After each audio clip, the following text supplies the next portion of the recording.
కానీ ఈ మొత్తం ఎపిసోడ్లో చూస్తుంటే ఏంటంటే ఇప్పుడు హైదరాబాద్ ఇమేజ్కి ఇప్పటికే మూడు దెబ్బలు తగినాయి. ఒకటి హైడ్రా, తర్వాత మూసీ నది, మూసీ ప్రక్షాళన.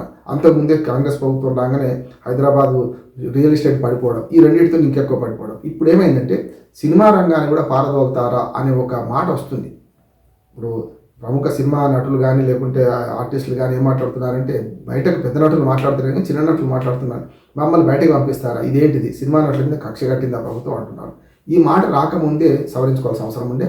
ఇప్పటికైనా సరే ఇటు ప్రభుత్వము ఓపిక పట్టాలి, ఇటు సినిమా ఇండస్ట్రీ కూడా ఓపిక పట్టాలి. ఇప్పుడు ఏమైందంటే ఇటు సినిమా ఇండస్ట్రీకి మధ్యన, రాజకీయానికి మధ్యన, ప్రభుత్వానికి మధ్యన ఘర్షణ వాతావరణం ఉంది. ఇది కరెక్ట్ కాదు. హైదరాబాద్ ఇమేజ్కు, హైదరాబాద్ షాన్కు, హైదరాబాద్ అభివృద్ధికి భంగం కలుగుతుంది. అంటే సినిమా పరిశ్రమ ఒకటే సాగుతుందా, పరిశ్రమలు లేవా, చాలా ఉండొచ్చు, కానీ బాగా పబ్లిసిటీ వచ్చే పరిశ్రమ ఇది, ఎక్కువ ప్రజల్లోకి పోయే పరిశ్రమ కనుక ఇప్పటికైనా సరే సమయంలో పాటించాలని కోరుతున్నాం. ఎవరు కూడా ఈ దాడిని ఖండించాలి తప్పనిసరి. ఎవరు కూడా దీన్ని సమర్థించరు, ఖచ్చితంగా ఖండించాల్సింది అంటున్నాం. ఏది అల్లు అర్జున్ ఇంటి మీద దాడి. ఇప్పుడు ఇదో కేసు అవుతుంది అంటే తప్పు మీద తప్పు చేసుకుంటూ పోతే మరి ఒప్పెట్లయితుంది కాదు కదా.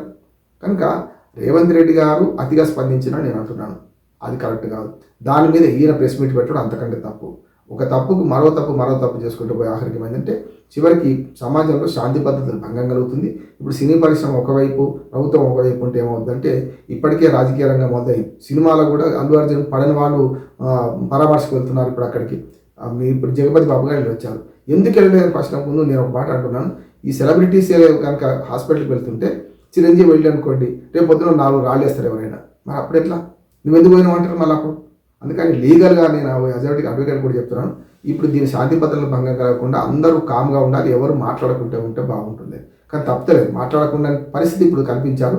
ఈ ఓయూ జేఏసీ వాళ్ళు దాడి చేయడం వల్ల ఓయూ జేఏసీ వాళ్ళు ఆ ఇంటి మీద దాడి చేయడానికి కూడా కొన్ని టీవీ ఛానల్ కారణం అంటున్నారు. ఇది కూడా కరెక్ట్. తమ రేటింగ్ కోసం ఈ మీడియా కూడా ఇట్లా అతిగా ప్రవర్తించొద్దు, ఇట్లా చేయొద్దని విజ్ఞప్తి చేసుకుంటూ ఈ వివాదాన్ని సాధ్యమైనంత సమస్య విధంగా ఉండాలి. ఇప్పుడు రేవంత్ రెడ్డి వర్సెస్ అల్లు అర్జున్, లేకుంటే సినిమా రంగానికి, రాజకీయ రంగానికి పోటీగా చూస్తే రేపు మన సమాజానికి నష్టం జరుగుతుంది.